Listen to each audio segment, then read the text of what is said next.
Hi, everybody. I have a little gift for you today. Today is the 3rd of February. It's a Nine of Spades, Two of Diamonds day. And, yesterday the subject came up of using the alphabet with the cards. And this is a chart. You're welcome to screenshot this if you like.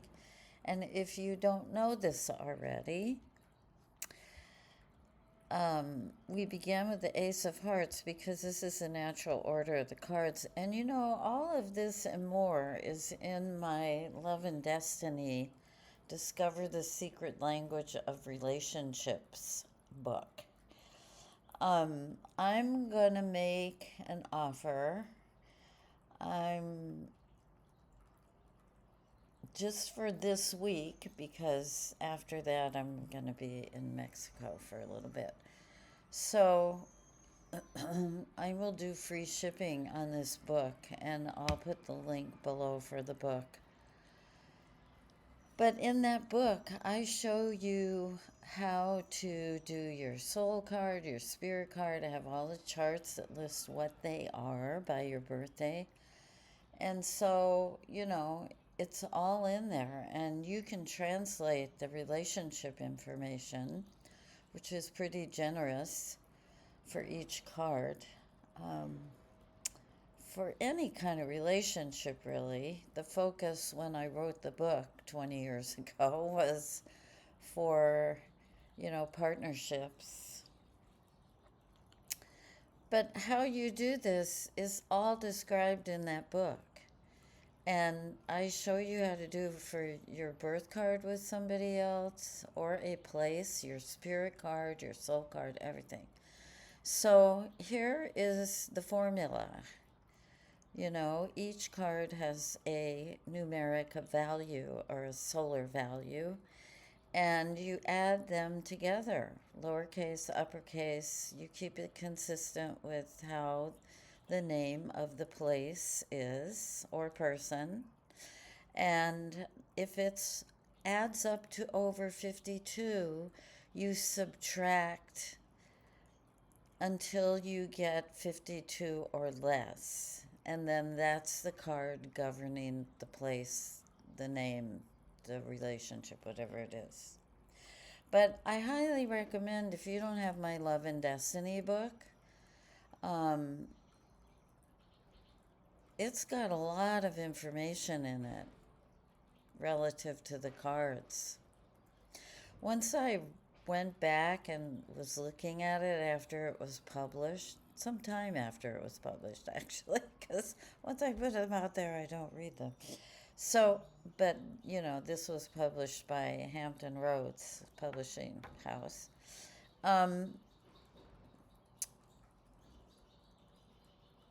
What I noticed is those descriptions also describe how people are, like the description for the Jack of Clubs relationship, for instance. You know, that general, the beginning, I have a couple, 2 or 3 pages about that. And that description actually seems to define how the Jack of Clubs is in a relationship. And I wasn't writing it with that intention. I was writing about that card governing a relationship. But then when I started reading it later on, it was like, oh, this is very interesting. It's a good book, and it's hardcover, full color. It's beautiful. So, anyway, I'm making that offer free shipping, and I'll put the link in the bottom. But meanwhile, on this Nine of Spades day, Nine of Spades, nines are a universal number. They're the transitional number from the 1 digit to the 2 digits. In the life path, you know, this is the trans Pluto card. So this is, and Pluto, this is the Pluto energy of transmutation, the 9. And it's initiation and it's a universal number. And nines are letting go, which translates to me into giving. So that's why I'm giving you this little, here's how you do the alphabet, because somebody asked on YouTube, and then I got a couple of emails asking me. So I thought, okay, I'm just going to answer the question visually. I'm a visual learner, so I like to see things. Nine of Spades can be a tough one. And it definitely calls us to go within, to be, inside of ourselves, to be the observer, to be the Buddha, to pay attention, to not just be on automatic or, running our script or whatever we're doing, but to really be in a place where we're looking with the eyes of our soul.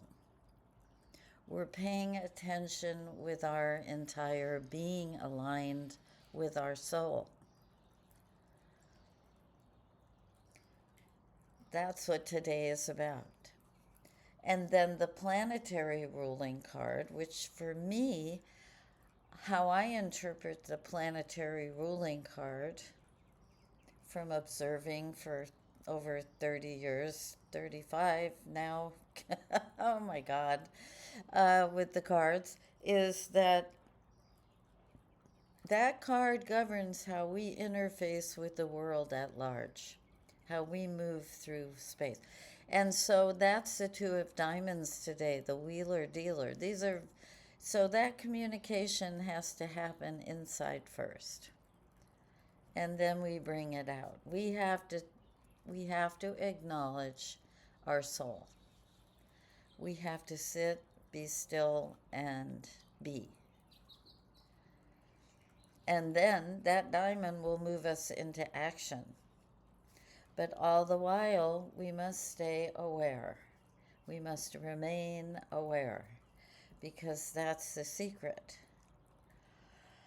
And if loss or letting go happens today, there's a big, major lesson that comes with that. Whether it be as simple as, which isn't always so simple, paying attention, or something, much larger.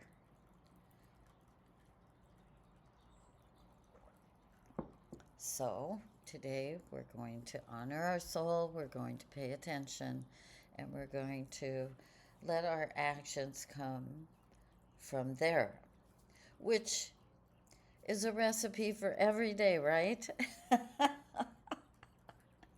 This is every message of every card applies to every day. They just come each day to remind us, because we live in an atmosphere that's very chaotic. We live in an atmosphere that seems to be designed to pull us away from our soul, away from who we really are, and away from nature. Separate us from the planet, the beautiful, beautiful, beautiful planet that we are graced to live on. I have no idea how all this happened or where we are. However, nature, oh my God, every leaf on every tree, every chirp from every bird, they're all gifts. The babbling brook, the rain, the wind, oh my God. The sun, who's getting very, intense, has been for quite some time now, but it seems like it's coming to eat us. We'll see what happens. But, it's like we're here now. That is all that matters. We are here now. My Bible, when I was 20, was Be Here Now by Ram Dass. You know, that was probably the best book that was ever written. I think so. My goodness. It's true. We're here now. You know, I wake up in the morning every single morning. I I wake up and I'm like, "Oh, I'm still here." Cuz some part of me doesn't, I suppose, expect to be, and I also am very aware of the fact that, when it's time to go, I'm not going to have any say in that. It's going to be, okay, next assignment, next journey. So here we are. We are here. You know, when you see those maps and it says you are here, and you're this, it's a little tiny dot in this big space. Like, I was at Huntington Gardens with one of my friends that was visiting, and there was this huge map of Huntington Gardens. And you don't realize how big it is until you look at this map and it says, you are here. And there's this little dot in this massive map. Well, that is microscopic compared to this reality of you are here, we are here we are. Be here now. So, anyway, before I get too goofy, I hope you understand what I just explained about the alphabet and the solar values and the cards. If you don't, put a message. Put a message anyway. I love messages. Feel free to share my videos. I think the more people that know about the cards, the better. Because more than any other oracle, I think they are extremely time specific. Like the story I shared yesterday about my friend's mom, and that she would likely die in the first 4 days of February this week, and she died on Monday, February 1st. That was in her lunar cycle. I have made a video on how to determine the lunar cycle, but in order to do that, you need to know how to read the spreads. But I'm sending it to my friend Bill today, and he's gonna, not tweak it, but um, what's the word I'm looking for? Anyway, he's gonna look at it, and um, I'll find out if it's okay to put up. I am going to ask for a little bit of money for that. Oh, speaking of money, I said at the beginning of the year that I was going to raise my rates, and I'm not going to do that. This is the worst time on the planet to do something like that. So I'm keeping things the same. And, I was encouraged strongly by someone, and this always happens. People tell me I should be charging $500 for a reading and whatnot. And I'm like, I wouldn't pay $500 for a reading, so I'm not going to charge somebody else that. So I'm keeping my rate at $250. Anyway, I love you, and I know you love me. So have a wonderful day. Have a magical day with yourself and with the fact that you are here. It's such a blessing, even though sometimes we wonder, what the hell? We need to be doing only what we love, nothing else, because that's when the blessings come. Okay, big hugs and little kisses. Bye.